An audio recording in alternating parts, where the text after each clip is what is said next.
Splat, tunog na nabasak na mamahaling tikap na gawa sa porselana. Kung hindi ka makabuong anak, bigyan mong daan ang iba. Bakit mo ba pinipilit ang sarili mo kay Harvey? Pinahihirapan mo lang ang anak ko. Ang boses ni Doña Patricia, ang biyenan ni Hana, ay punong lason. Napatigil si Hana. Mahigpit niyang hinawakan ang pulang folder ng titulo, TCT, hanggang sa mamuti ang kanyang nga daliri. Ang kanyang nga paa, na sanay hahagbang na, ay tila napako sa kinatatayuan. Sa loop ng marangyang sala, abala si Doña Patricia sa pagtanggap kina Tita Delia at Tito Santiago, magkamag-anak mula sa probinsya na kagagaling lang sa Manila para bumisita. Tinatapik-tapik pa ni Doña Patricia ang kanyang hita habang nagsasalita na may halong yabang at panunumbat. Tingnan niyo nga, mga kapatid, si Harvey ay 34 na taong gulang na. Isang events director ng sarili niyang kumpanya, napakagwapo at matikas. Maraming magagandang dalaga ang nagahabol sa kaniya, pero heto siya, nakatali sa isang asawang walang silbi, 32 taong gulang na ang babaeng yan, 4 na taon na silang kasal pero kahit isang kukong ang sanggol ay hindi man lang makabuo. Tuwing umaga, tanghali na kung gumising. Walang laman ang kusina, malamig ang bahay, walang nag-aasikaso. Umayon naman si Tita Delia habang humihigop ngang tesaa, kawawa naman si Harvey, ang ganda ngang karera pero malas sa pamilya. Hindi ba marunong magpahalaga ang asawa niya sa pamilya ng lalaki? Pahalaga?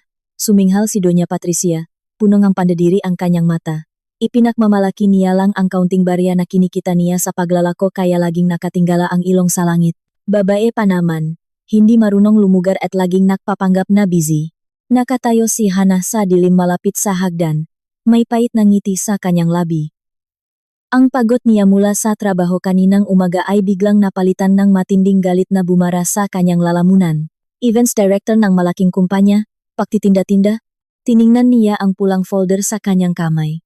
Ang Transfer Certificate of Title, TCT, na nakapanggalan sa isang tao lang, Hana de la Cruz. Ito ang katibayan ang pagmamay-ari ng isang 45 milyong pisong marangyang fila sa pinaka-eksklusibong subdivision sa Ayala, Alabang. Ito ang bunga ng 10 taon niyang pagbabaon ng pawis at dugo sa mundo ng negosyo, mula sa pagiging maliit na sales agent hanggang sa maging distributor ng makagamitang medikal. Binayaran niya ang bahay na ito ng buwokes, walang utang sa bangko kahit isang piso, at natapos ang lahat ng papeles isang buwan bago ang kasal nila ni Harvey. At ang titulong direktor ng kanyang asawa, isang magandang balat kayo lamang na walang laman. Ang kumpanya ang kaganapan, Events Company, ni Harvey na itinayo 4 na taon na ang nakakaraan ay hindi pa kailanman kumita kahit isang sentimo. Kung hindi nilolokong mga partner, umalis ang mga empleyado dahil hindi napapasahot. Bawat buwan, si Hana ang naglalabas ng higit sa 220,000 pesos mula sa sarili niyang kita sa negosyong medikal para pambayad sa upang ang opisina, sweldo ng kauhan, at para linisin ang makalat at utang na dulot ang kawalan ang kakayahan at pekeng yabang ni Harvey. Sa loob ng 4 na taon bilang asawa, mahigit 11 milyong piso ang kanyang pawis at dugo ang naglaho na parang bula dahil sa ambisyon ang kaniyang walang kwentang asawa. Naalala niya kaninang umaga, gumising siyang alas 4 ng umaga para mag-inspeksyon sa bodega at ayusin ang mga papeles sa Bureau of Customs tungkol sa mga imported na kagamitang medikal. Pagkatapos, dumaan pa siya sa supermarket para mamili ng masasarap na pagkain para sa mga kamag-anak ng kanyang biyenan. Dahil sa pagod, nakatulog siya ng isang oras sa kwarto, ngunit sa mata ni Doña Patricia, isa siyang tamat na asawang walang kwenta. Sa ibaba, narinig ang boses ni Tito Santiago. Ano ba ang sabi ni Harvey? Hahayaan niya na lang ba ang asawa niyang maghari-harian? Kumusta naman ang negosyo mo ngayon, Harvey? Mabuti, napakabuti po, Tito. Ang boses ni Harvey ay punong yabang. Humakbang ng kaunti si Hana para sumilip sa hagdan. Nakaupo si Harvey sa mamahaling Italian leather sofa na binili ni Hana bilang regalo sa kanilang bagong bahay. May hawak siyang sigarilyo habang nag-scroll sa kanyang telepono, walang bakas ang hiya sa mukha. Noong nakaraang buwan, nakakuha akong ilang malalaking kontrata kaya nagpaplano akong kumuhang bagong SUV para sa aking reputasyon at pakikipag-ugnayan, Tito, at ang asawa ko naman. Alam niyo naman ang mga babae, makitit ang utak, kaunting barya lang, ginagawa ng malaking issue, nakakapagod. Kaya hinahayaan ko na lang siya, hindi ko pinapansin ang mga ganyang bagay. Sumingit agad si Doña Patricia na may halong tuwa. Palamunin na nga lang, may ganapang magreklamo. Ang pera ni Harvey ay para sa negosyo, samantalang siya, walang alam gawin kundi bumili ng mamahaling designer bag at damit para sa sarili niya. Ang makasinungalingang ito ay nagdulot ng labis na pagkasuklam kay Hana. Parang pinipiga ang kaniyang puso, ngunit ang nakakapaktaka, wala siyang iniyak kahit isang pata ng luha. Ang matinding sakit kapag umabot sa rurok ay nagiging isang nakakatakot na katahimikan. 4 na taon ng kabataan. 4 na taon niyang binuhat ang pamilyang ito. Nagtiis sa yabang ng biyenan at kawalan ng kwento ng asawa para lang mapanatili ang kanilang tahanan. Akala niya nun, kung magpapakumbaba siya at hahayaan ang asawa niyang maging mukhang ang pamilya, magiging payapa sila. Binihisan niya silangang mamahaling gamit at pinatira sa marangyang bahay, ngunit ang isinukli sa kaniya ay panghahamak at kawalan ng utang na loob. Ang pagpapakumbaba ang baba ay hindi kailanman magbubunga ang respeto. Pinapalaki lamang nito ang kasakiman ng nga taong walang utang na loob. Ang tawanan sa ibaba ay tilam nga huling saksak na pumutol sa huling hibla ang kaniyang pagtitimpi. Huminga ng malalim si Hana. Ang nakakasakal na hangin sa fila ay biglang naglaho, napalitan ng isang malamig at matalas na tingin sa kanyang nga mata. Oras na para wakasan ang komedyang ito. Ang mataong sumisipsip ngang kanyang dugo sa loob ng 4 na taon ay dapat nang makaranas ng katotohanan. Bumalik siya sa kwarto, ibinalik ang TCT sa SAF, at kinuha ang makapal na financial ledger at mga bank statements na may pulang selyo ng bangko. Humarap siya sa salamin, inayos ang kanyang sutlang damit, naglagay ng madilim na pulang lipstick, at dahan-dahang lumabas.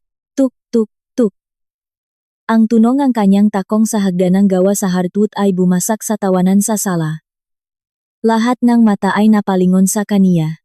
Lumitaw si Hana sa hagdan, malamig ang mukha na walang emosyon, at ang kaniyang matalas na tingin ay dumaan sa bawat mukha na unti-unting napatigil sa ilalim ng marangyang chandelier. Mabagal ngunit may mabigat na aura ang bawat hakbang niya. Ang masayang kapaligiran sa sala ay biglang naputol. Si Tita Delia na kakain palang melon ay ibinaba ang kanyang tinidor, halatang nailang. Si Tito Santiago naman ay umubo at umiwas ang tingin, habang si Doña Patricia ay agad na sumimangot. Nawala ang ngiti nito, napalitan ng matalim na tingin ng pag-usik. Bumaba si Hana. Ang mukha niya ay parang kalmado bago ang bagyo.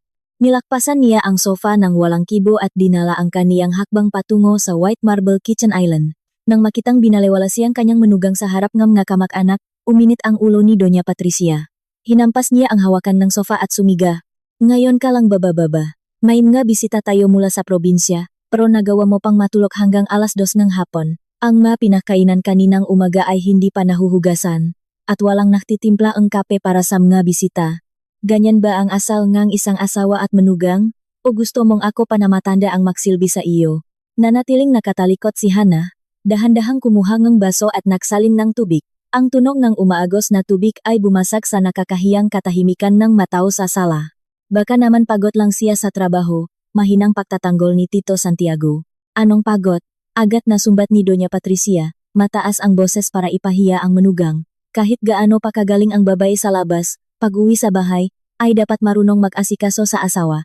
Laging nakasimangot kapag uwi, walang kibo. Kung hindi dahil sa pagiging mapagpasensya ni Harvey, walang magtitiis sa ganyang kapabayaan. Nakataas pa rin ang paa ni Harvey sa sofa, abala sa paglalaro ng laro sa kanyang bagong telepono habang naka-designer na polo shirt. Nang marinig ang pagsigaw ng kanyang ina, wala siyang balak pigilan ito. Sa halip, tumingin siya sa kaniyang asawa na may kasamang yabang. Hana, makinig ka kay mama. Lumapit ka rito. Bumati ka sa bisita at mag-ayos ka na. Bakit ka ba nakasimangot diyan? May mga bisita rito. Ipinapahiya mo ako. Ang kamay ni Hana na humahawak sa baso ay humikpit ngunit agad din niyang niluwagan.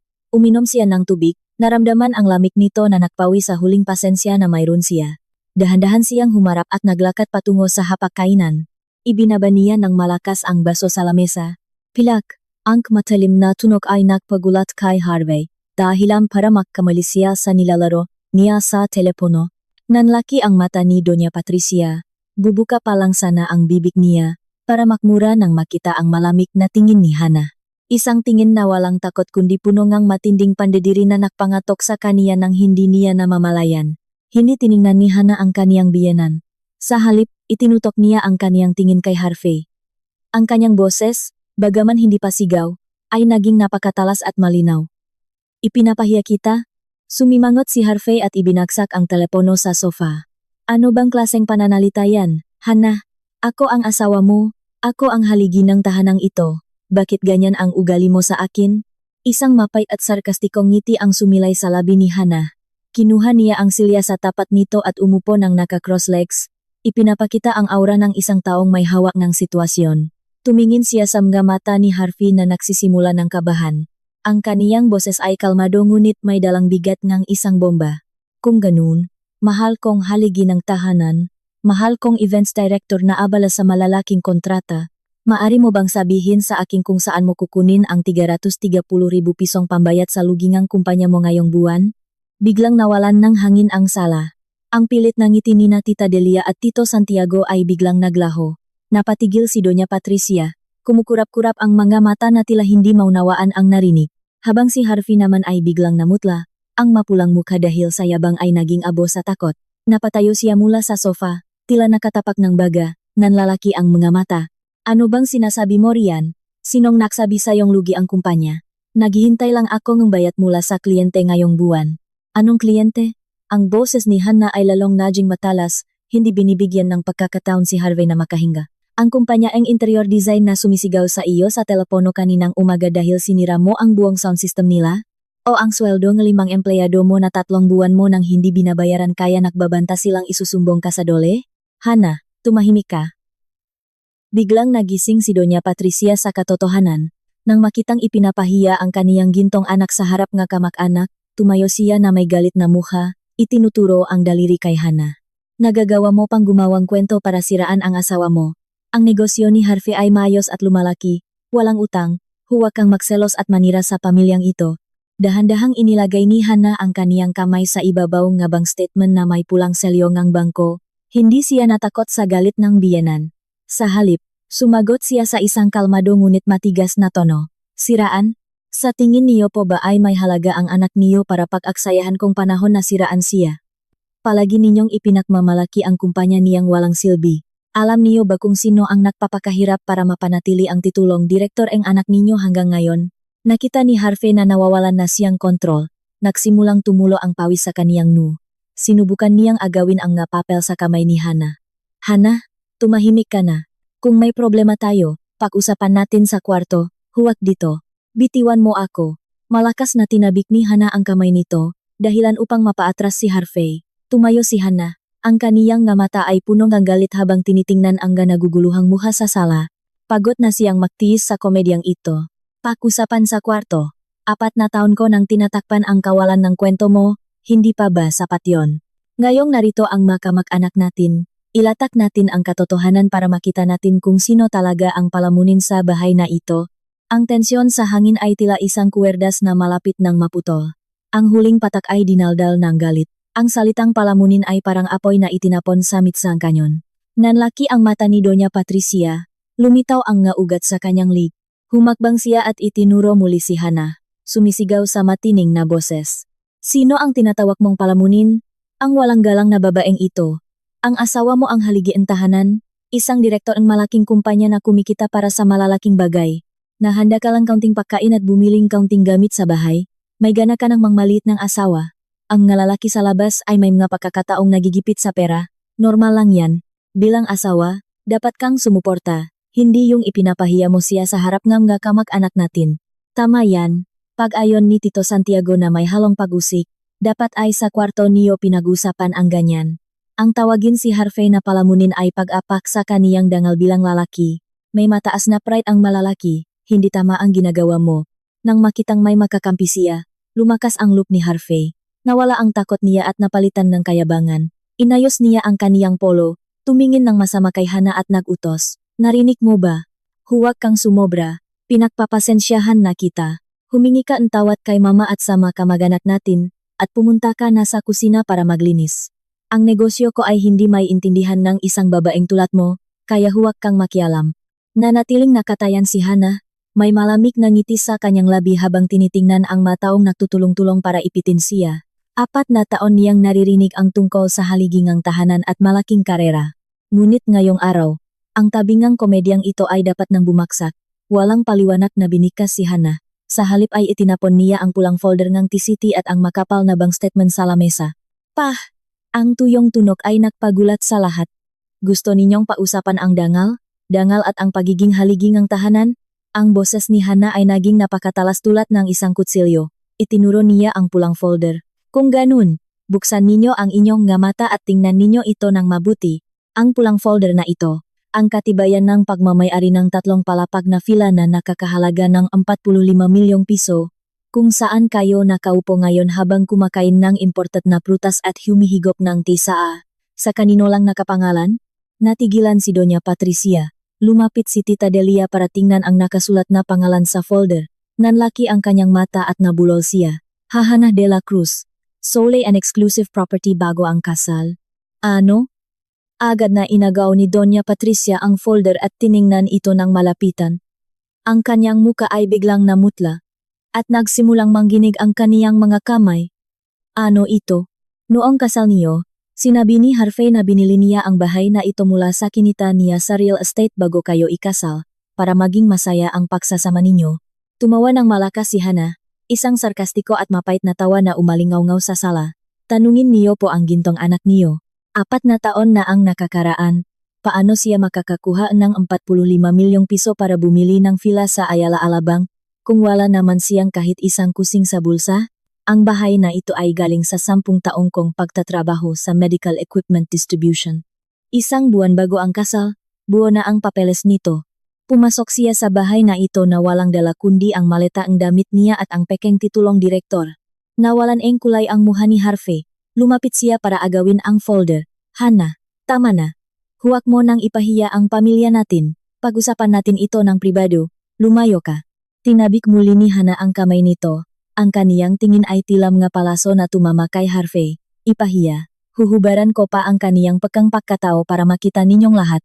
Hinarap niya ang nga bank statement na may pulang selyo ngang bangko at ibinuklat ang mga ito sa harap ng mga kamag-anak ng kanyang asawa. Sabi niyo po ay may malaking karera siya. Sabi ni Tito Santiago ay siya ang haligi ng pamilya. Tingnan niyo ito, itinuro ni Hana ang nga numero sa papel. Sa loob ng 4 na taon, ang events company ni Harvey na ginagamit niyang balat kayo ay hindi pa kailanman kumita kahit isang piso. Bawat buwan, ang lugi ay umaabot sa 170,000 hanggang 440,000 pesos. Ang upa sa opisina na 66,000 pesos kada buwan, ang sweldo ng matauhan, ang pera na ginagamit niya para makipag-inuman at magpakasaya sa mga bar para sa pakikipag-ugnayan. Ang bawat piso niyan ay galing sa sarili kong kita sa medical equipment distribution. Tumingala si Hana.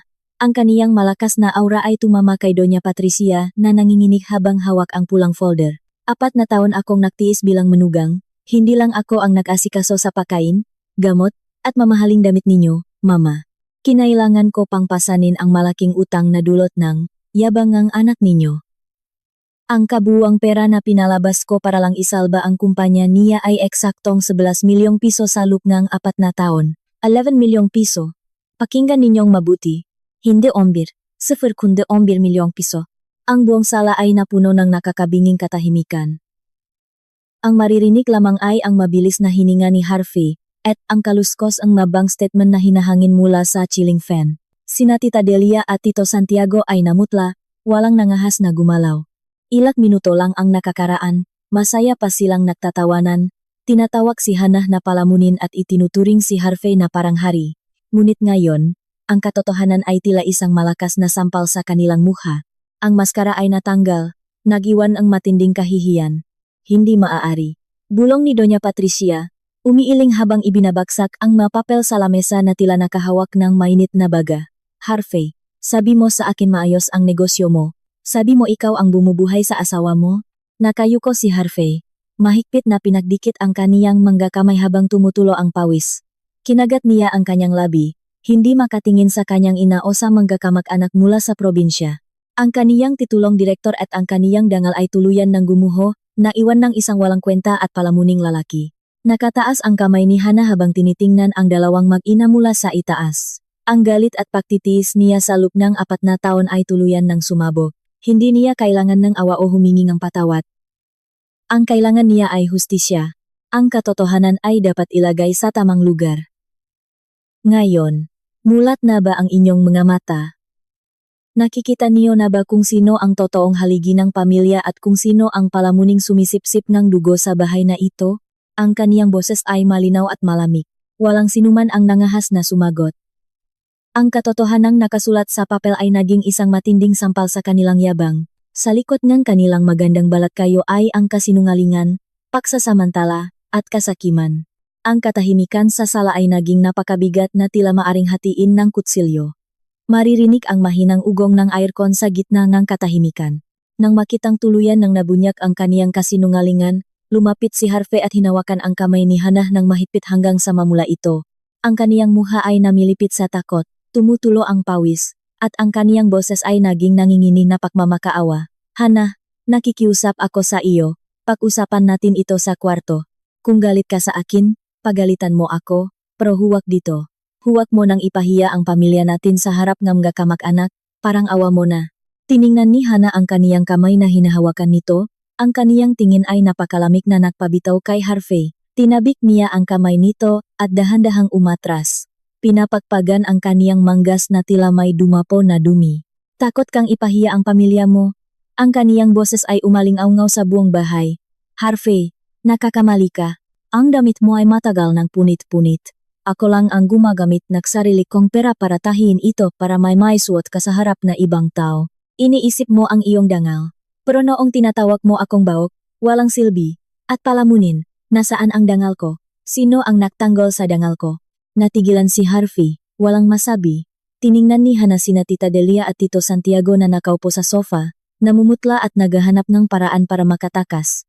Kahit hindi siya sumisiga, ang bawat salita niya ay nag-alis ng huling dangal ng makamag-anak. Tito, Tita, humihingi ako ngang paumanhin dahil nasaksihan ninyo ang ganitong gulo ngayon. Balak ko sanang anyayahan kayo na manatili rito ng ilang araw para mamasyal sa Manila, ngunit nakikita ninyo, may pampamilyang problema kaming dapat ayusin. Wala akong oras para mag-asikasong bisita. At sa bahay na ito, bilang tunay na may-ari, hindi ko tinatanggap ang mabisitang kumakain sa aking lamesa ngunit nakikipagtulungan para tapakan ang may-ari ng bahay. Namutla si Tita Delia. Mabilis na kinuha ang kaniyang bag sa lamesa at tumayo. Naku, Hannah, huwag kang mag-isip ng masama. Wala kaming masamang intensyon. Narinig lang namin ang kwento ang biyenan mo. Dahil may gulo kayo rito, kami ni Tito Santiago ay babalik na sa probinsya ngayon din. Mabilis ding tumayo si Tito Santiago, kinuha ang kaniyang bag nang hindi tumitingin kay Hannah.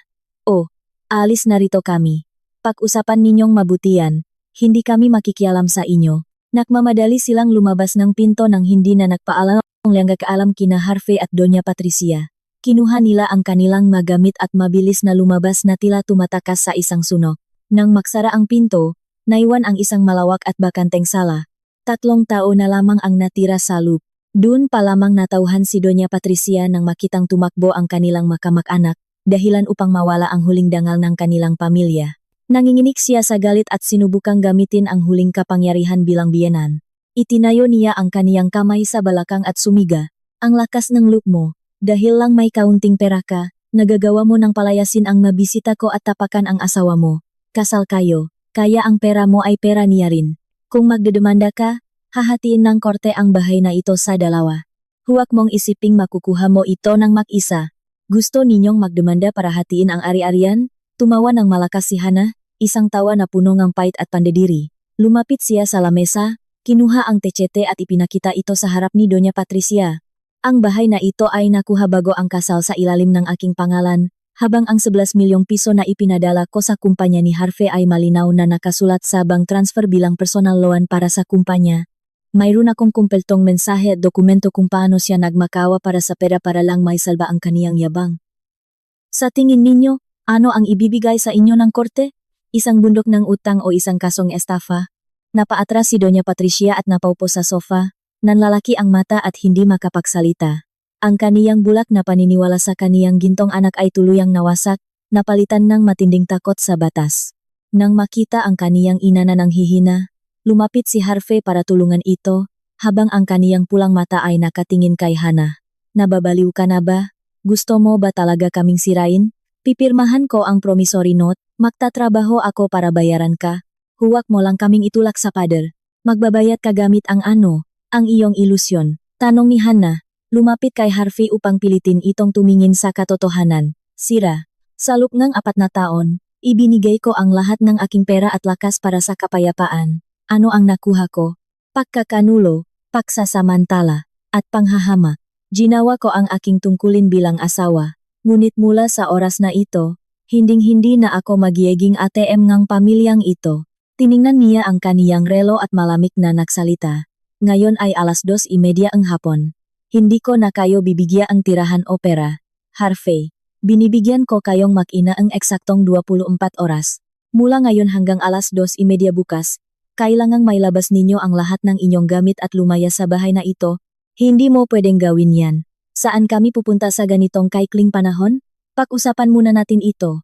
Sigaw ni Harvey, puno ngang kawalang pag-asa ang kaniyang mukha. Tumalikot si Hannah, kinuha ang mapapeles at TCT sa kaniyang dibdib, at matigas na sumagot ng walang pag-aalinlangan. Saan kayo pupunta? Problema ninyo yan.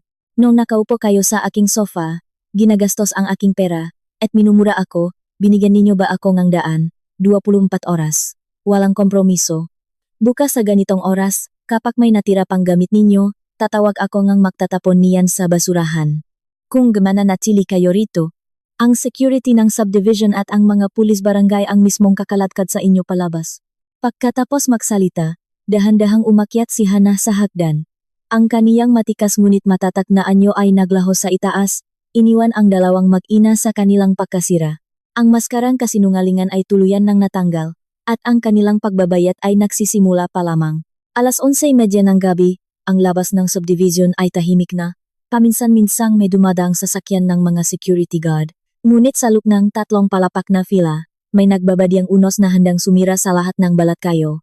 Nakaupo si Hannah sa kaniyang silid-aralan sa ikalawang palapak. Ang kaniyang mukha ay nailawan ng liwanag ng computer. Nagpapakita ng kaniyang matatak na tingin. Malamig na ang kape sa kaniyang lamesa.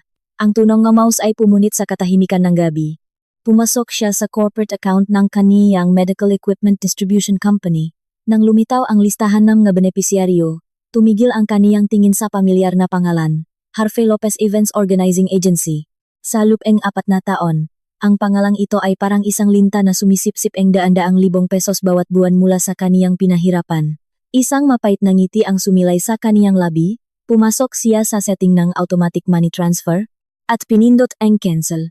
Lumitaw ang pulang sulat sa screen. Sigurado ka bang nais mong ihinto ang automatikong transaksyong ito? Walang pag-aalinlangan na pinindot ni Hannah ang yes. Hindi pa siya tumigil doon. Pumasok din siya sa credit card system at pinili ang supplementary card sa ilalim ng pangalan ni Harvey na may limit na 220,000 pesos ang card na ginagamit nito para sa mainuman at kasiyahan sa gabi sa ilalim ng dahilan ng pakikipag-ugnayan sa kliyente, permanently locked, tapos na ang lahat ng hakbang sa isang maayos na paraan. Ang pondong nagbibigay buhay sa kumpanya ni Harvey ay tuluyan ng naputol. Mula sa oras na ito, haharapin ang kumpanya ang sarili nitong katapusan. Sumandal si Hannah sa kaniyang silya, hinilot ang kaniyang biglang kumislap ang screen ng security camera na nagpapakita ng galaw sa loob ng bahay. Tumingin siya sa camera number 3 na nakatutok sa pasilyo patungo sa kaniyang walk-in closet sa ikalawang palapag. Isang anino ang dahan-dahang lumalapit si Doña Patricia. Sa halip na mag-ayos ang kaniyang magamit sa sala para sa pag-alis bukas, ang kaniyang biyenan ay dahan-dahang gumagapang sa pribadong kwarto ang kaniyang manugang. May hawak siyang dalawang malaking itim na garbage bag. Sumimangot si Hannah, nilapit ang screen ng kamera upang makita ng malinaw. Sa tulong infrared camera, malinaw na nakikita ang bawat galaw ni Doña Patricia. Tumingin siya sa paligid, sinisiguro kung may tao sa kwarto. Nang makitang sarado ang pinto, dahan-dahan niyang binuksan ang pinto ngang walk-in closet. Pagpasok niya, automatikong bumukas ang mailaw, nagpapakita ngang mga mahaling bag, pabango, at alahas. Nanlaki ang mata ni Doña Patricia sa kasakiman. Agad siyang lumapit sa salamin kung saan nakalagay ang mamamahaling gamot. Kinuha niya ang 2 kahon ng imported na Korean red ginseng at 3 kahon ng premium bird's nest soup packs, mga regalo mula sa mga kliyente ni Hannah. Mabilis niya itong inilagay sa unang garbage bag habang bumubulong. Ang tunok ay malinaw na nakuha ang microphone ang kamera, matining at puno ang galit. Ang walang hiyang babaeng ito. Kung wala siyang awa, wala rin akong utang na loob. Kung papalayasin mo kami, kukuha ako ang kaunting kabayaran para sa kabataan ng anak ko. Kasal kayo. Kaya ang perang ginamit pambili nito ay galing din sa pawis ng anak ko. Huwag mong isiping makukuha mo ito ng mag-isa. Habang nakmumura, binuksan niya ang kabinet na may pulang velvet. Nanlaki ang kaniyang mata nang makita ang South Sea pearl necklace at ang white gold diamond bracelet, mga alahas na binili ni Hannah. para sa kaniyang sarili matapos ang matagumpay na kontrata sa isang ospital nung nakaraang taon. Agad na kinuha ni Doña Patricia ang kuwintas at inilagay sa ikalawang garbage bag ng walang pag-alinlangan. Kinuha rin niya ang ilang bote ngang hindi pa nabubuksang French perfume para punuin ang bag at maiwasang makauntugan ang maito na maaring lumikha ng tunog. Pagkatapos, itinali niya ang bag at dahan-dahang lumabas, dahan-dahang isinarado ang pinto para walang maiwang bakas. Sa kaniyang silid-aralan, nanatiling tahimik si Hana, ang kaniyang kamay sa mouse, ay humigpit hanggang sa lumitaw, ang mga ugat. Isang malamig na pakiramdam ang dumaan sa kaniyang likod, hindi dahil sa panghihinayang sa gamit kundi dahil sa matinding pandadiri sa kaniyang lalamunan. Alam niyang walang hiya ang pamilyang ito, ngunit ang kasakiman at kababaan ng asal ng kaniyang biyenan ay nagpatulala pa rin sa kaniya. Ilang oras lang ang nakakaraan, nakatayo pa ito sa sala, nagsasalita ngang tungkol sa moralidad.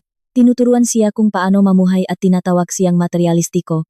Ngunit sa hating gabi, ang nagpapanggap na may magandang asal ay naging isang magnanakaw na kumukuhang nga gamit ng kaniyang menugang para sa sariling kasakiman. Sige lang, bulong ni Hana, may ngiting galit sa kanyang labi. Dahan-dahan niyang pinindot ang SAF sa camera software. Ang video mula sa pagpasok ni Doña Patricia sa pasilyo hanggang sa pagkuha ng alahas at ginseng ay nakuha ng malinaw. Sinave niya ang file bilang ebidensya ng pagnanakaw, Patricia at inupload ito sa isang secure cloud folder. Ang pagtitiis ay tuluyan nang natapos kaninang hapon. Ngayon ay oras na para sa batas. Dahil hindi nila inisip ang kanilang dangal para gumawa nga noong kababaang asal, hindi na rin siya mag-iwan ng kahit kaunting mukha para sa kanila. Ipakikita niya sa kanila kung gaano kamahal ang kabayaran sa pahawak sa ari-arian ni Hana de la Cruz.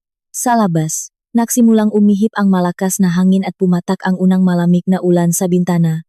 Bukas, ang 2:04 oras na deadline ay darating, at tiyak na ito ay magiging isang unos na hinding-hindi nila malilimutan sa buong buhay nila.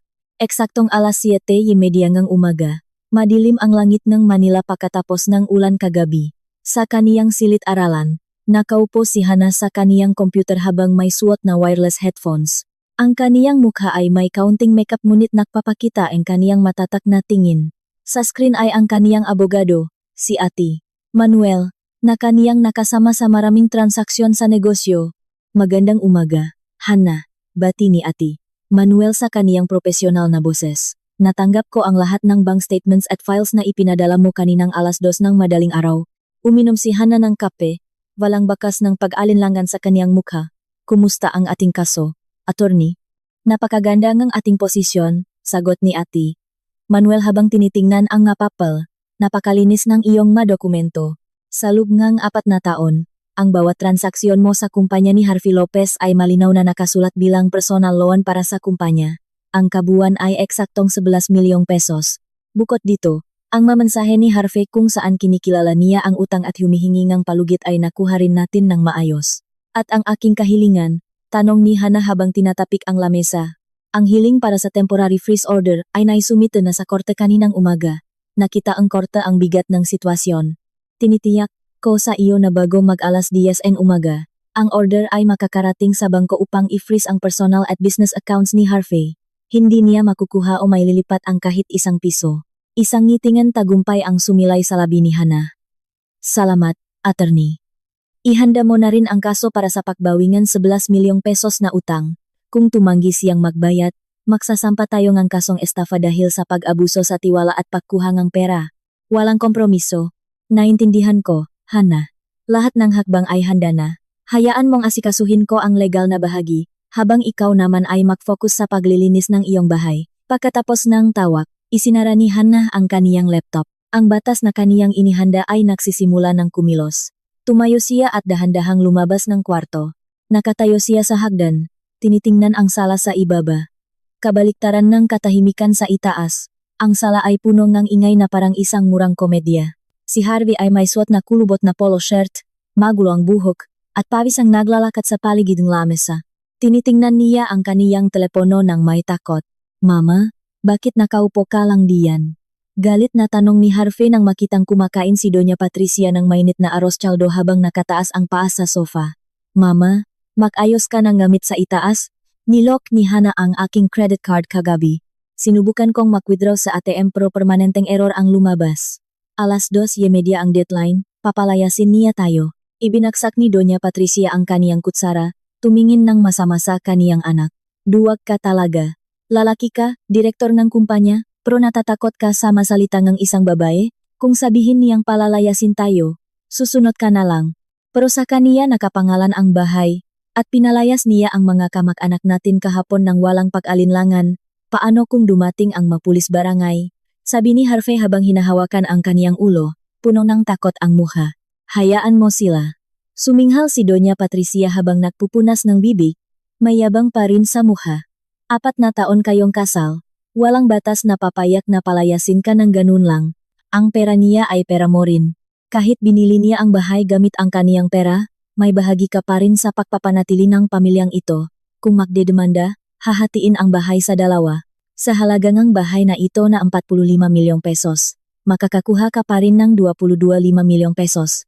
Natigilan si Harvey, nanlaki ang mata. Mama, saan mo nakuha ang ideyang yan? Mayroon siyang dokumento na nagpapatunay na kaniya ang bahay bago pa ang kasal.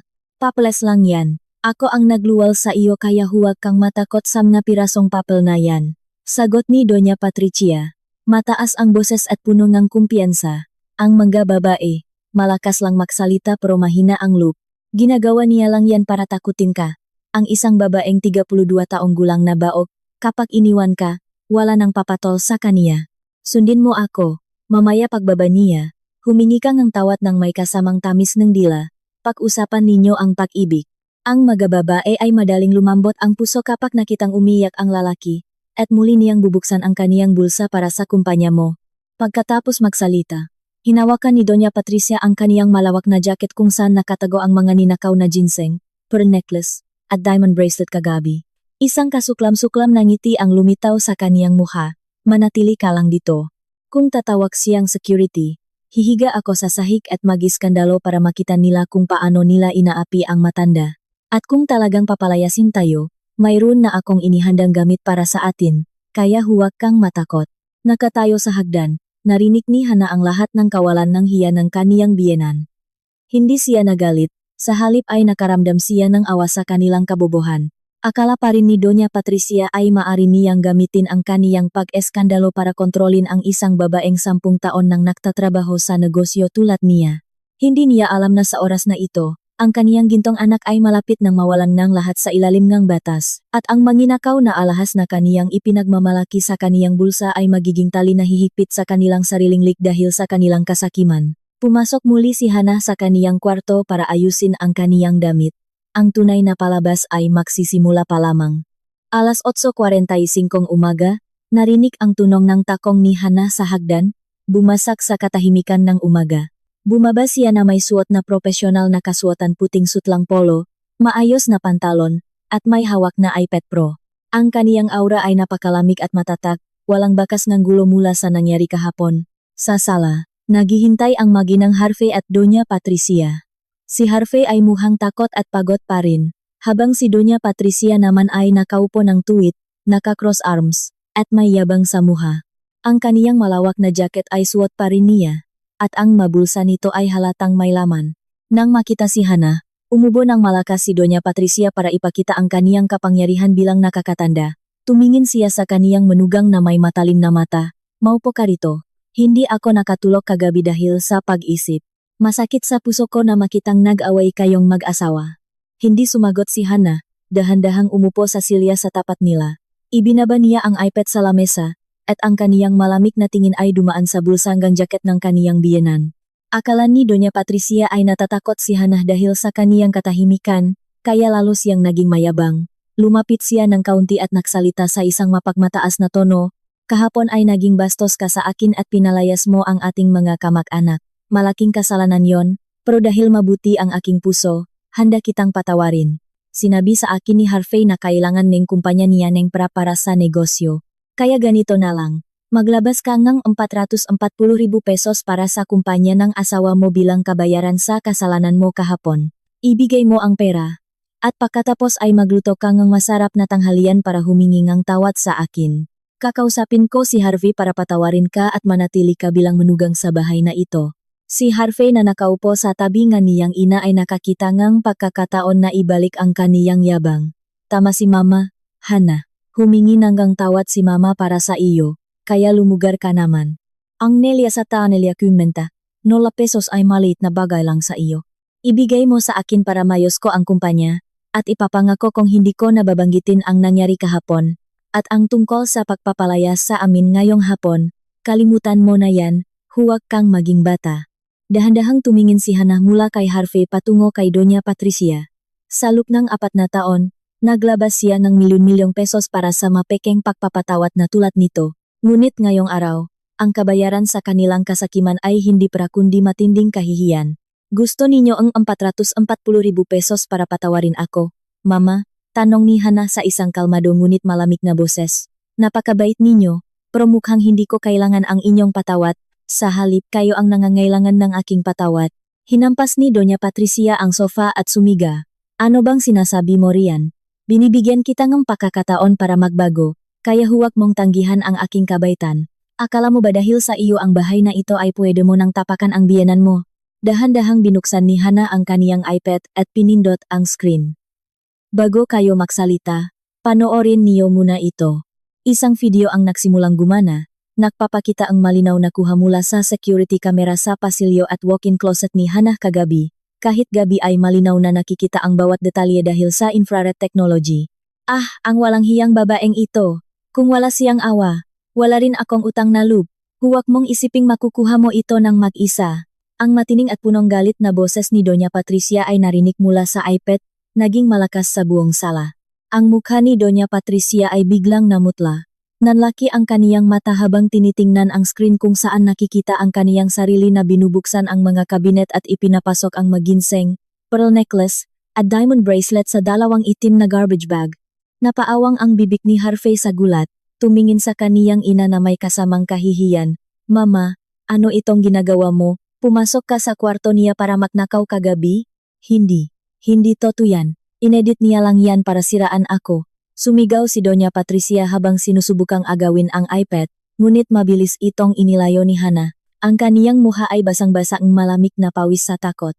Inedit? Tumawa ng malakas si Hana na may kasamang pandediri. Tumayo siya at lumapit sa kaniyang biyenan. Nagpapakita ang kaniyang malakas na aura. Alas 11 gabi ito kagabi. Huwag mo nang subukang magsinungaling. Tingnan mo ang bulsa ng jacket mo kung nandun ba ang mga sinasabi mong inedit.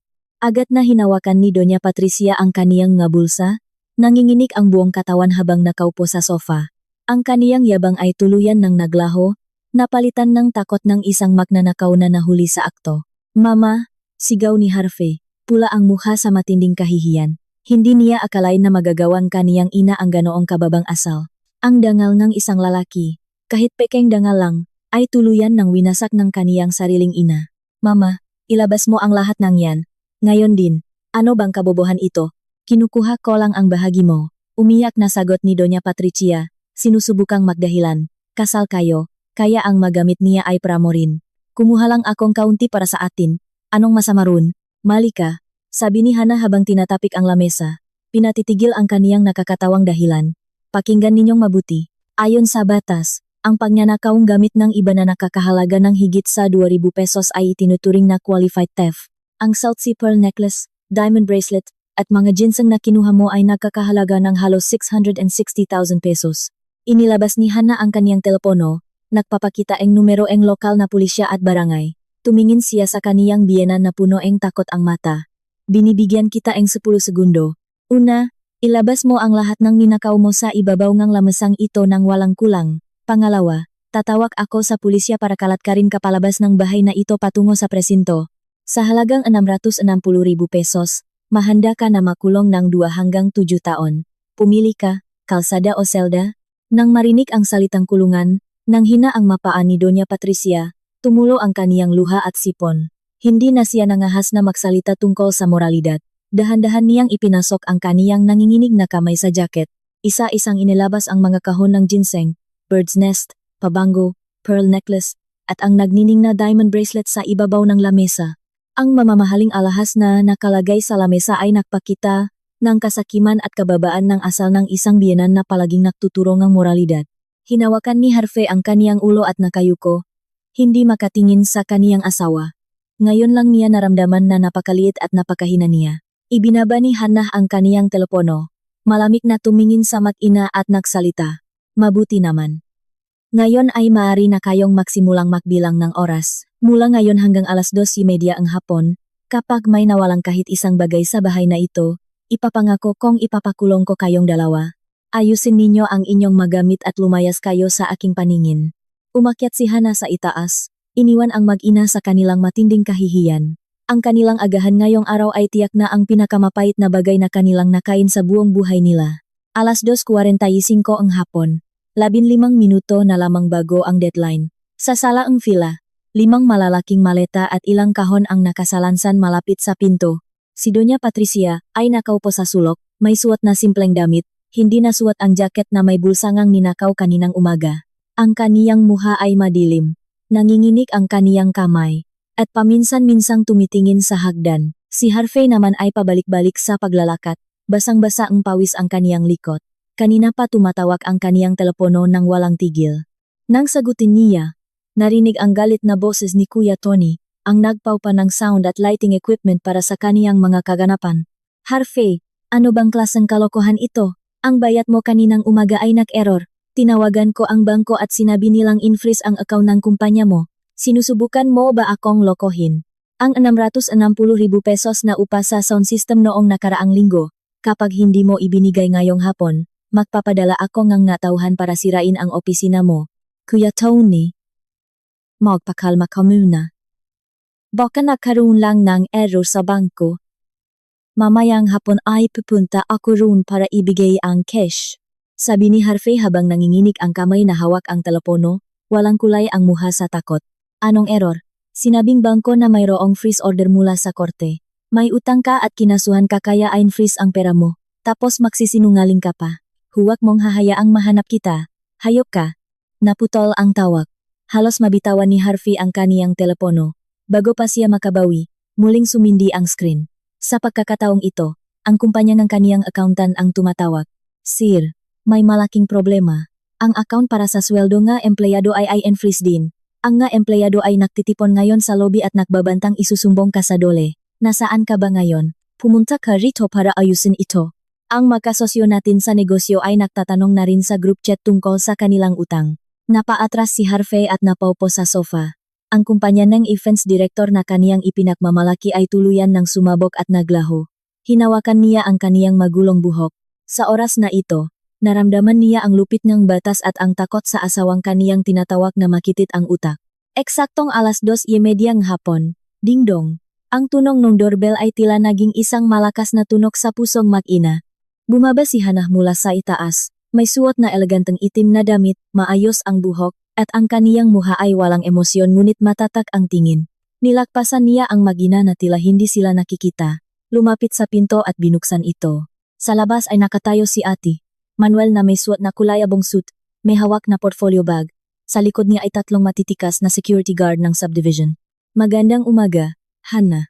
Handa na ang lahat ng papeles, bati ni Ate Manuel habang pumapasok sa loob. Salamat, attorney, sagot ni Hannah. Bago humarap kay Harvey na may kasamang malamig na tingin. Oras na. Lumapit si Ate Manuel at inilabas ang mga makakapal na papel mula sa kaniyang bag. Ibinagsak ito sa lamesa sa harap ni Harvey. Magandang hapon, G. Harvey Lopez. Ako si Ate Manuel, ang legal na kinatawan ni Gana, Hannah de la Cruz. Ito ang kopya ng freeze order mula sa korte upang i-freeze ang iyong personal at business accounts sa bangko ng Harvey Lopez Events Organizing Company. Kasabay nito, ito ang opisyal na summons para sa kasong sibil na inihain ni Hannah laban sa iyo para sa pagbawi ng 11 milyong pesos na utang. Pirmahan mo ito ngayon. Nanlaki ang mata ni Harvey habang nakatingin sa mga papel na may pulang selyo. Nanginginig ang kaniyang mangipin. In-freeze talaga? 11 milyong pesos? Hannah, bakit napakalupit mo? Saan ako kukuha nga 11 milyong pesos ngayon? Tumingin siya kay Hannah na may kasamang pagmamakaawa. Lumuhod sa sahig sa tabi nito. Hannah, nakikiusap ako sa iyo. Patawarin mo ako. Alam ko na ang aking pagkakamali. Isasara ko na ang kumpanya. Magtatrabaho ako para bayaran ka. Huwag mo lang akong idemanda. Pakiusap. Ipatanggal mo ang freeze order para mabayaran ko ang aking mautang. Kung hindi ay papatayin ako ng mapinakakautangan ko. Tiningnan ni Hannah ang lalaking kumuhang kaniyang 4 na taon ng kabataan mula sa itaas ng naka-cross arms. Walang awa sa kaniyang puso, kundi matinding pandadiri lamang. Noong kinuha mo ang aking pera para makipag-inuman at magpakasaya sa mga babae para lang may salba ang iyong yabang, naisip mo ba ako? Noong tinatawanan at tinatapakan mo ako kasama ng ina mo, naisip mo ba ang pag-ibig? Harvey, ang lahat ng nangyayari sa iyo ngayon ay dahil sa sarili mong gawa. Hindi ko kukuha ang hindi sa akin, ngunit gagamitin ko ang aking pera para bawiin ang lahat ng kinuha mo. Nang makita ang kaniyang gintong anak na nakaluhot, sumubok si Doña Patricia na sumigaw at mag-eskandalo. Saklolo, inaapi ang mayaman ang kaniyang asawa, pinapalayas ang kaniyang biyenan. Bago pa man niya matapos ang kaniyang sasabihin, malamig siyang pinatigil ni Hana. Sige, sumigaw ka pa, mas malakas, mas mabuti, para may bigay ko rin kay ate. Manuel ang video ngang pagnanakaw mo kagabi para isumite sa pulisya bilang kasong kriminal. Gusto mo bang lumayas dala ang mamalatang ito o gusto mong pumunta sa kulungan at kumain ng pakaing presinto? Nang marinig ang tungkol sa pakaing presinto, natigil ang pagsigaw ni Doña Patricia. Tinakpan niya ang kaniyang bibig gamit ang kaniyang nanginginig na kamay, hindi na nangahas na magsalita. Hindi na sila pinansin ni Hannah. Sa halip ay tumango siya sa mga security guard sa pinto. Mga kuya, pakiusap, ilabas ninyo ang lahat ng makahon at maletang ito sa labas ng gate. Mula ngayon, ang 2 taong, ito ay hindi na residente ang bahay na ito. Kung susubukan nilang bumalik para gumawang gulo, pakiusap ay tawagan ninyo agad ang pulisya. Opo, ma'am, sagot ng pinuno ng security, at agad na sinabihan ang kaniyang makasamahan na pumasok. Isa-isang inilabas ang mga maleta at kahon na naglalaman ng mga gamit ng mag-ina sa labas. Inilagay ang mga ito sa gilid ng daan sa tapat ng bahay. Dahan-dahang tumayo si Harvey. Nanginginig ang nga paa habang sumusunod sa mga maleta. Tuluyan na siyang gumuho. Alam niyang ang kaniyang pekeng pagkatao bilang direktor ay natapos na. Ang tunay na kapangyarihan ay hindi nanggagaling sa mayabang na salita kundi sa taong may hawak ng pera. Dahan-dahan ding lumabas si Doña Patricia. May luha sa kaniyang mukha. Ang kaniyang kasakiman at yabang ay tuluyan ng nawasak. Pinalaya sila sa marangyang 45 milyong pisong fila, haharapin ang mga matatalim na tingin ng makapitbahay at ang katotohanan ng isang taong walang-wala. Ang pintong gawa sa hardwood na may palamuting tanso ay tuluyan ng isinarado. Ang hangin sa hapon ay napakalamig, ngunit ang labas ay mas malamig pa. Ang 5 maleta at MJ kahon sa tabi ene kalsada ay mukhang hindi bagay sa marangyang subdivision. Nakatayo si Harvey sa kalsada, hawak ang kaniyang telepono na patay na dahil walang baterya.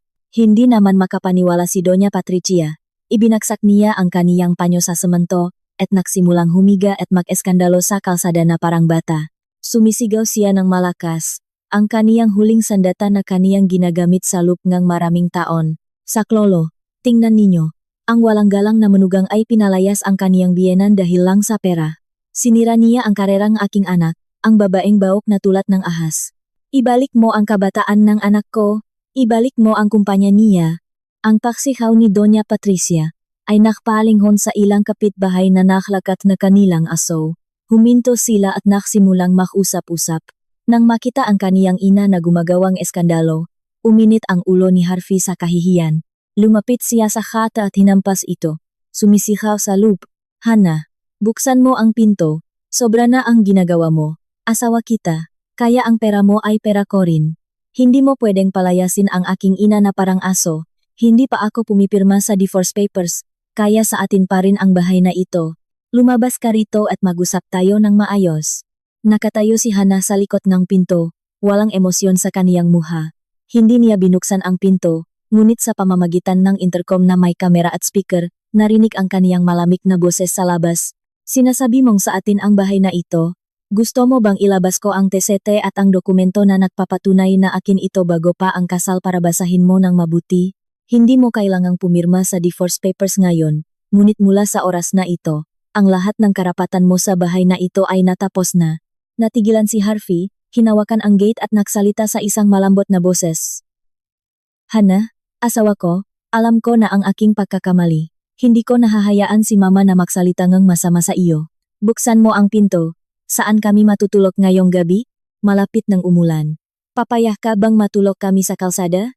4 na taon tayong nagsama. Hana, nakalimutan mo na ba yon? Nang marinig ang pagmamakaawa ni Harvey, napaulo rin si Doña Patricia sa semento, umiyak at sumisigaw. Hana, pakiusap, patawarin mo ako, nakamali ako. Hindi na ako hihingi ng anuman sa iyo. Patawarin mo kami dahil sa ating pagsasama bilang pamilya. Papasukin mo kami sa loop. Nakakahiyang makita kami ng ibang tao rito, Hana. Isang sarkastikong ngiti ang sumilay sa labi ni Hana habang pinapanood sila sa kamera. Nakikita ang kanilang pekeng pagugali na nakakasuka. Malamig siyang nagsalita. Pag-ibig? Nagsasalita ka tungkol sa pag-ibig ngayon? Sa loob ng 4 na taon, ang pag-ibig mo ay kasinungalingan, pagsasamantala, at pagkuha ng pranga asawa mo para sa iyong sarili. At ang iyong ina, ang pag-ibig niya ay ang pag-apak sa aking dangal at ang pagnanakaw sa aking bahay. Ang pag-ibig na hinihingi mo ay nabayaran ko ng 11 milyong pesos at 4 na taon ng pagtitiis. Wala akong utang sa iyo, at wala ka ng karapatang humingi ng anuman sa akin. Napakalupit mo, sigaw ni Harvey sa galit. Nawalan ng kontrol at sinipa ang pintong kahoy ng malakas. Sige lang, sirain mo ang pinto, sagot ni Hana, nang walang takot. Nakatawag na ako sa security at pulisya. 1 minuto na lamang, kapag hindi kayo umalis at nagpatuloy sa paggawaang gulo, dadalhin kayo sa presinto. Sa pagkakataong iyon, ibibigay ko ang lahat ng ebidensya ng pag-atake at pagnanakaw ninyo. Pumili ka, umalis kayo rito o magpakulong. Ang banta ni Hana ay parang malamig na tubig na nagpalamig sa ulo ni Harvey. Tiningnan niya ang mga security guard ng subdivision na lumalapit, hawak ang kanilang mga radyo at may seryosong mukha. Alam ni Harvey na hindi nagbibiro si Hana. Nawala ang galit niya, tumingin sa saradong pinto, at tumingin sa kaniyang ina na umiyak pa rin sa semento. Mama, tumayo ka na riyan. Huwag mo nang gawin yan. Nakakahiya. Hindi na tayo makakapasok sa loop. Tumingin si Doña Patricia sa kaniyang anak na may nanginginig na boses. Hindi na ba talaga pwede, anak? Hindi na mama. Hindi na siya ang Hana na kilala natin nun. Hindi niya kailangan ng pag-ibig, batas na ang kailangan niya ngayon. Inilatkat ni Harvey ang kaniyang mga maleta sa gitna ng daan. Iniwan ang marangyang bahay na kaniyang pinangarap na maging kaniya. Nagsimulang pumatak ang unang ulan sa kaniyang polo. Tiningnan sila ni Hana mula sa loob ng bahay. Nakita ang 2 anino na naglalakat sa malawak na subdivision. Ang kaniyang tingin ay malamig ngunit may kasamang matinding ginhawa. Click! Ang tunog ng pagsasarangang pinto ay naging huling tunog ng kaniyang lumang buhay. Tumalikot si Hana at pumasok sa loob nang hindi tumitingin muli. Sa likod niya, lalong lumakas ang ulan, tila nililinis ang lahat ng dumingang kaniyang nakaraang 4 na taon ng pagdurusa. Ang ulan sa gabi ng Manila ay dumating ng walang babala. Malakas at malamig na tila nililinis ang lungsod at pinarurusahan ang maginang Harvey Lopez. Sa gilid ng kalsada, nakatayo si Harvey sa tabi ng mamaleta. Ang kaniyang puting sutlang polo ay basang-basa at nakadikit sa kaniyang katawan. Mas malala ang lagay ni Doña Patricia. Nakaupo siya sa isang malaking maleta. Basa ang kaniyang buhok at tumutulo ang tubig sa kaniyang lik, dahilan upang manginig siya sa lamig. Tawagan mo si Delia. Sigaw ni Doña Patricia, nanginginig ang boses. Kahapon lang ay kumain siya sa bahay natin at nangakong tutulungan tayo. Ngayong may problema tayo, tungkulin niyang patuluyin tayo. Nanginginig na inilabas ni Harvey ang kaniyang telepono. Basang-basa ang screen kaya mahirap pindutin. Nang mabuksan niya ang mga kontak, tinawagan niya si Tita Delia, habang ang kaniyang mata ay nakatingin sa ulan sa kalsada. Hello? Sino ito? Narinig ang boses ni Tita Delia mula sa loob ng isang mainit na kwarto. May kasamang tunog ng palabas sa telebisyon. Tita Delia. Ako po si Harvey. Sinubukan ni Harvey na magsalita ng maayos ngunit nanginginig ang kaniyang ngangipin sa lamig. Tita. May kaunting problema po kami ni Mama tungkol sa bahay. Kaya pansamantalang kailangan naming lumabas. Pwede po ba kaming makitira sa inyo ang ilang araw? Ipinapangako ko. Bago pa man matapos ang sasabihin ni Harvey, malamig na sumagot si Tita Delia. Harvey, naku, umulan ng malakas ngayon tapos nasa labas kayo? Pero pasensya ka na, anak. Katatapos ko lang mag-usap kay Tito Santiago mo. Masakit ang kaniyang likod ngayon, at maliit lang ang bahay namin, hindi namin kayo kayang patuluyin. At saka, narinig ko na i-freeze ang account ng kumpanya mo dahil sa utang, hindi ba? Isang simpleng empleyado lang ako, wala akong may tutulong sa inyo. Sige na, nanonood ako ng palabas ngayon, ibababa ko na ito. Tut-tut, ang mahabang tunog ay narinig sa gabi. Ibinaba ni Harvey ang kaniyang telepono, malamig ang kaniyang puso.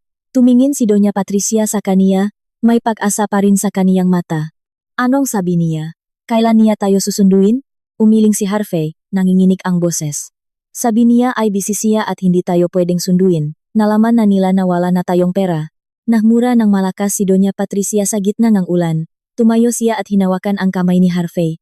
Tawagan mo si Tito Santiago. Tawagan mo ang mga kapatid ko. Hindi ba pwedeng walang tumulong sa atin? Sa loob ng 4 na taon, tuwing may handaan, palagi kaming nagbibigay ng mga regalo at pagkain sa kanila ni Hana. Ngayon ba ay iwan nila tayo ng ganun lang? Tinawagan ni Harvey ang lahat ng numero sa kaniyang telepono si Tito Santiago, ang kaniyang tito, ang kaniyang pinsan. Ang bawat tawag ay nagbigay ng kaunting pag-asa ngunit nagtapos sa matinding kahihiyan. Ang ilan ay nagsabing busy sila, ang ilan ay nagdahilan na may sakit, at ang ilan naman ay agad na ibinaba ang telepono nang marinig ang tungkol sa utang. Ang katotohanan ay tuluyan nang dumarating kay Harvey. Ang makamag-anak na palaging nakikipag-inuman at tumatawa sa kaniyang marangyang bahay kasama ni Hana ay nandito lamang dahil sa kaniyang pera. Nang maglaho ang pera, at nang tumigil ang pagbibigay ng pera ni Hana, agad silang naging mga estranghero na walang pakialam, walang gustong sumagot. Sabi ni Harvey habang naupo sa semento, tinatakpan ang kaniyang mukha gamit ang basang kamay. Ngayon lang niya naintindihan na ang kaniyang karera bilang direktor ay isang magandang maskara lamang na walang halaga. Lalong lumakas ang ulan, tila nilulunod silang mag-ina. Nakaupo si Doña Patricia sa kalsada, nanginginig ang kaniyang katawan sa lamig, wala ng lakas para sumigaw o makmura. Napakalupit ni Hana. Sinira niya ang lahat ng daan natin, bulong ni Doña Patricia. Nang marinig ang pangalan ni Hana, mabilis na inilabas ni Harvey ang kaniyang telepono. Naalala ang kaniyang malamig ngunit matatak na mukha bago isara ang pinto. Tinawagan niya ang kumpanya o telepono ni Hana, nahahanap ngang huling pag-asa. Ang numerong iyong tinatawagan ay hindi maabot. Imblok na siya ni Hana. Doon lang naintindihan ni Harvey na ang pintong ng fila ay tuluyan ng isinarado, at ang puso ni Hana ay tuluyan ng isinarado sa kaniya. Walang daan pabalik, walang tutulong, walang parasa kamay. Tumingin siya sa mga sasakyang dumadaan sa ulan, tumingin sa mga ilaw ng gabahay sa tapat, naramdaman na siya ay naging napakahina at walang halaga. Inilabas ni Doña Patricia ang kaniyang lumang bag, umiyak. Harvey, saan tayo pupunta ngayon? Ano ang kakainin natin bukas? Tumingin si Harvey sa kaniyang ina. Pagkatapos ay tumingin sa mga malatang basang-basang ulan. Hindi siya sumagot. Ang tanong ng kaniyang ina ay ang tanong na hindi niya rin masagot.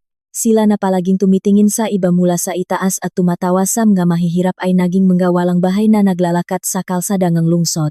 Hindi pa rin tumitigil ang ulan.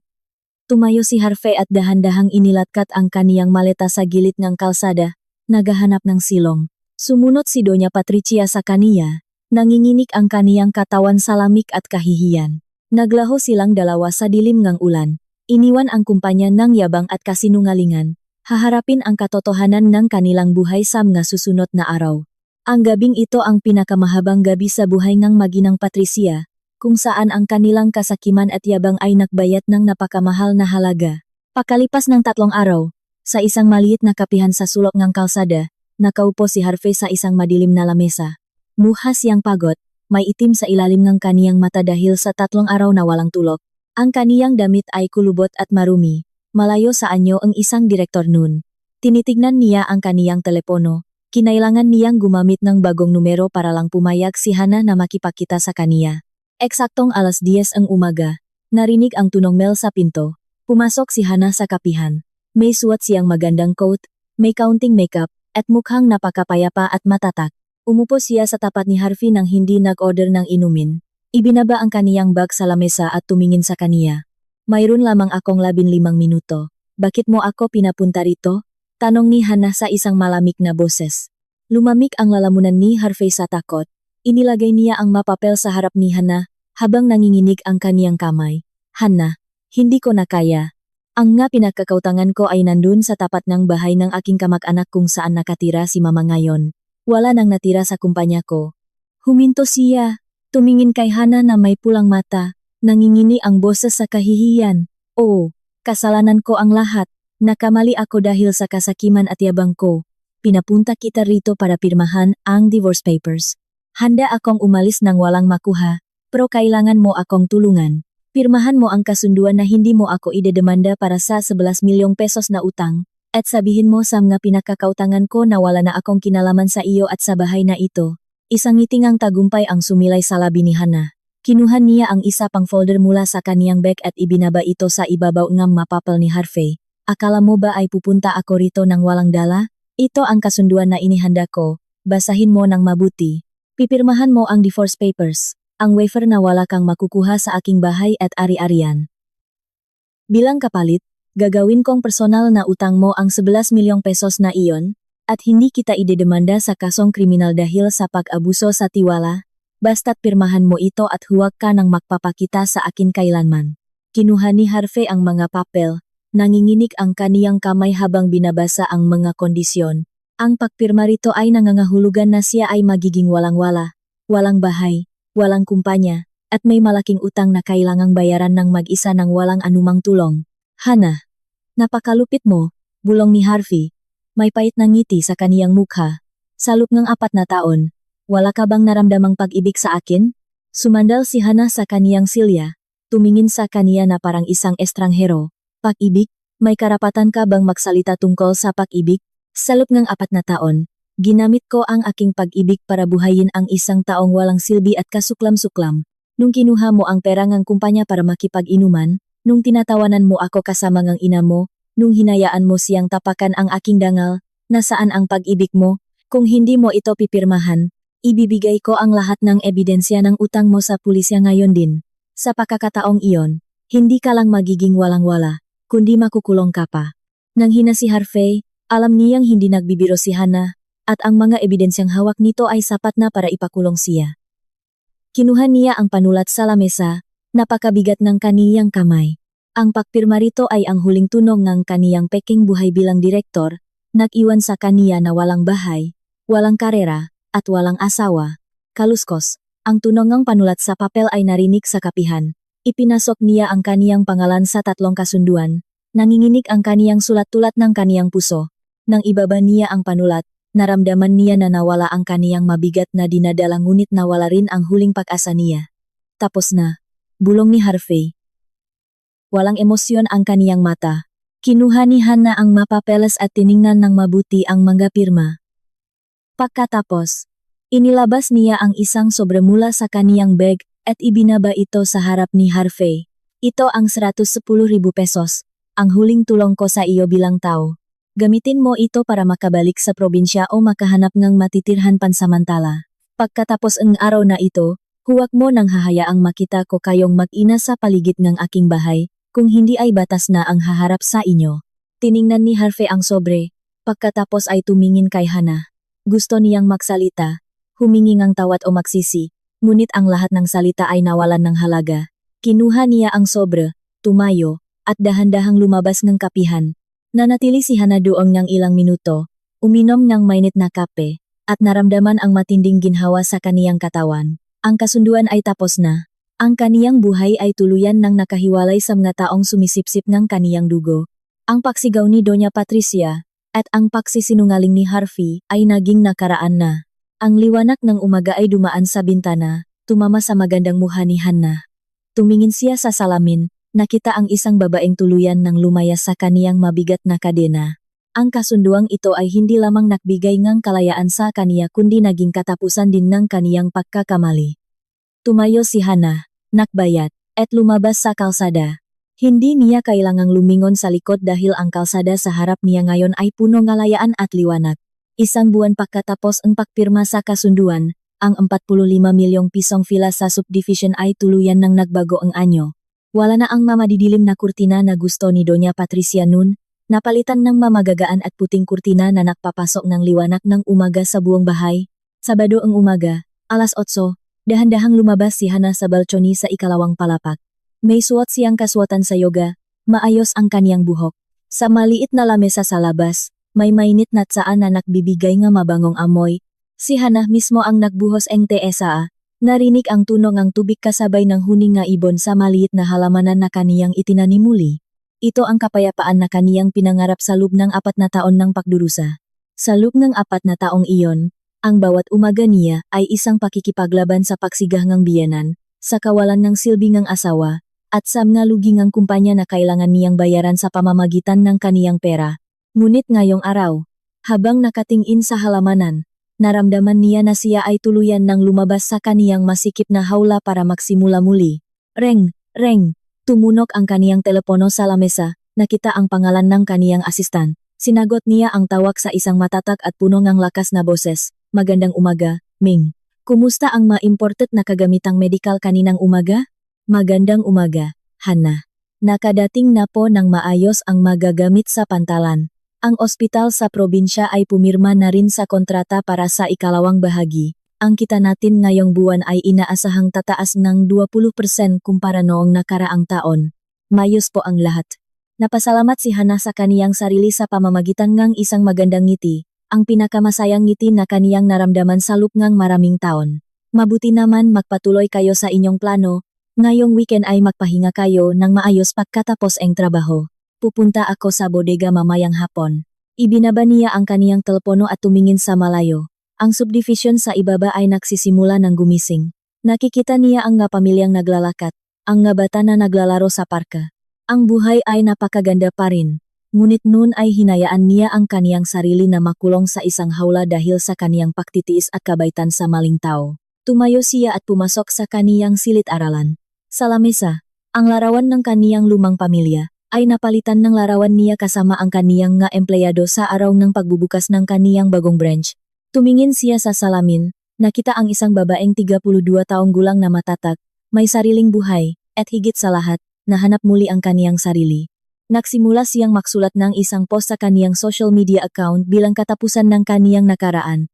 Ang mababae, kahit anong edad pa, ay huwag sanang makakalimot na ang halaga ng sarili ay hindi nanggagaling sa kung gaano kakahanda magbigay para sa iba, kundi sa kung paano mo pinahahalagahan ang sarili mo.